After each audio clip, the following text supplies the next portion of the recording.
इस चैनल की सामग्री केवल शैक्षणिक, आध्यात्मिक और सामान्य जानकारी के लिए है। ये चिकित्सीय सलाह नहीं है। किसी भी अभ्यास से पहले डॉक्टर और फिजियोथेरेपी से परामर्श लें। अभ्यास अपनी स्वयं की जिम्मेदारी से करें।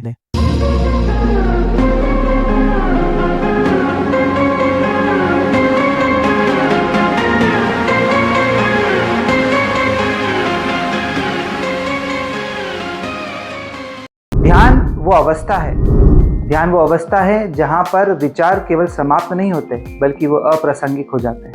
नमस्ते, मैं हूँ वैभव व्यास और आप देख रहे हैं अव्यक्त द अनमैनिफेस्ट, जहाँ हम योग, आध्यात्म और विज्ञान को एक साझे पटल पर लाते हैं। हमारा जो ये वीडियो है ये है ध्यान के ऊपर, जो कि अष्टांग योग में एक गूढ़ अंग माना जाता है। सबसे पहले हम बात करेंगे पतंजलि के बारे में। तो महर्षि पतंजलि ने हमें एक श्लोक दिया जो कि कहता है तत्र प्रत्येक तांता ध्यानम, अर्थात जब मन किसी विचार या वस्तु पर लगातार स्थिर हो जाए तो वो एक ध्यान की अवस्था मानी जाती है। दूसरा श्लोक उन्होंने दिया देश बंदिश चतस्य ध्यानम, अर्थात मन का किसी एक बिंदु पर स्थिर हो जाना ही ध्यान है। हमें भगवत गीता में भी ध्यान के ऊपर 2 श्लोक मिलते हैं। श्री कृष्ण कहते हैं यथा दीपो निवातस्थो नेगते सौम्या स्मता, अर्थात जो दीपक की लो हवा में भी स्थिर होती है वो ही ध्यानस्थ मन है। यहाँ पर मन को दीपक की लो के साथ में तुलना की गई है। दूसरा वो हमें श्लोक के माध्यम से सिखाना चाहते हैं स्थिर सूक्ष्मासनम कृत्वा, मतलब कि एकाग्र चित्र से ही आपको हमेशा ध्यान करना चाहिए। हमें उपनिषद में भी ध्यान के बारे में कुछ चीजें देखने को मिलती है, जैसे कि मन के स्थिर होने से आत्मा का साक्षात्कार होता है। ऋग्वेद में भी हमें ध्यान के बारे में कुछ श्लोक मिलते हैं, कुछ मनुस्क्रिप्ट में भी हमें श्लोक मिलते हैं। यजुर्वेद में भी कुछ श्लोक ध्यान के ऊपर माने गए हैं। आइए समझते हैं इसके साइंटिफिक मैकेनिज्म के बारे में। ध्यान करने से हमारे मस्तिष्क की संरचना और बनावट में चेंजेस देखने को मिलते हैं, जो कि एक पॉजिटिव चेंजेस है। एमिगडाला एक्टिविटी रिड्यूस होती है और सेरोटोनिन एक्टिविटी को इंक्रीज करता है ध्यान। नर्वस सिस्टम पे बहुत ज़्यादा प्रभाव डालता है ध्यान, उसको बैलेंस करता है। इसी प्रकार जब इसको हमने EEG और MRI के थोड़ा देखा गया तो हमें पाया गया कि गामा और बीटा वेव्स को हमको ज़्यादा फ्रिक्वेंसी पे हमें देखने को मिलती है। इससे हमें सीधा पता लगता है कि ध्यान करने से हमारा मस्तिष्क संतुलित होता है, हमें डिसीजन मेकिंग कैपेबिलिटी हमारी बढ़ती है, क्योंकि ये प्री फोटल कॉर्टेक्स की एक्टिविटी को बढ़ाता है, जो कि डिसीजन मेकिंग और हमारी इमोशनल स्टेबिलिटी को दर्शाता है। तो ध्यान करने से हमारे अंदर ये सब एक्टिविटी, ये सब संरचनात्मक प्रभाव देखने को मिलते हैं।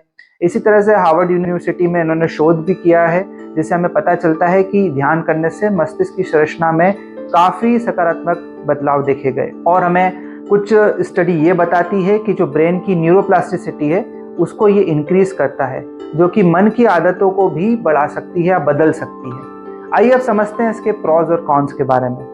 तो ध्यान करने के बहुत सारे प्रॉन्स हैं, जैसे कि मैंने आपको आगे बताया कि ये प्रोडक्टिविटी बढ़ाता है, आपका फोकस बढ़ाता है, आपकी जो खुशी के हार्मोन्स है सेरोटोनिन, डोपामाइन, इनको बढ़ाता है, कॉर्टिसोल लेवल को बैलेंस करता है।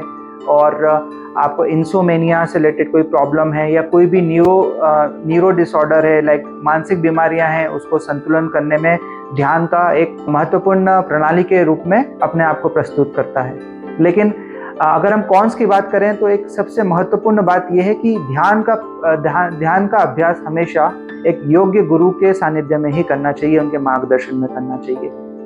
ध्यान करने के एसेस तो कोई कॉन्स नहीं है, लेकिन इसकी कुछ सावधानियां हैं। अगर ध्यान योग्य गुरु के सानिध्य में नहीं किया जाए तो हो सकता है कि ट्रांस स्टेट में संतुलित कर दे साधक को।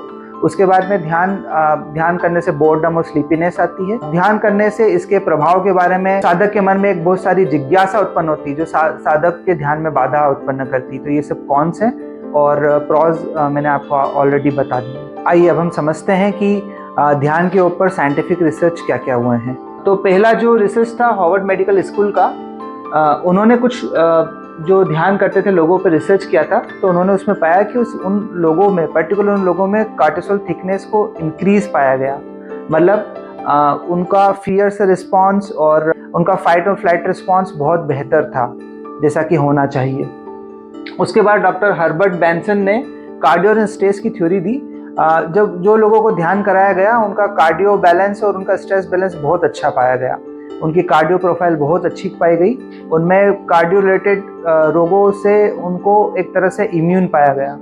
तीसरा जो थे जो जॉन कैबेट जिन, इन्होंने एक थ्योरी दी, इनकी एक थ्योरी MBSR, जिसको कहते हैं माइंडफुलनेस बेस्ड स्ट्रेस रिडक्शन। तो ध्यान करने से, इस थ्योरी के द्वारा ध्यान करने से उन लोगों पर काफ़ी सकारात्मक प्रभाव आए, उनका स्ट्रेस लेवल काफ़ी रिड्यूस हो गया।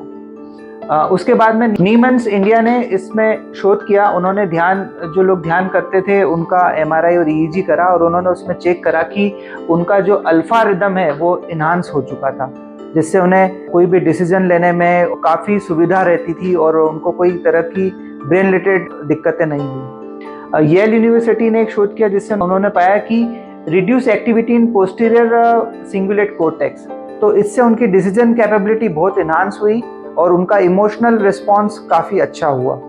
तो ये शोध थी जो ध्यान के द्वारा की गई।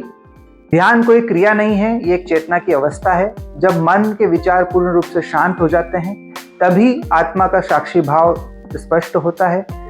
यही क्षण आध्यात्मिकता का नहीं बल्कि चेतना के विकास का विज्ञान है, और यही अव्यक्त का उद्देश्य है, इस अदृश्य चेतना को स्पष्ट करना। और इसी के साथ ध्यान हमें यह भी सिखाता है कि शांति बाहर ही नहीं भीतर होती है। इसी के साथ मैं आप सबको अलविदा कहता हूँ। अब हम मिलते हैं हमारे नेक्स्ट वीडियो सीरीज आसन कैसे करें के साथ।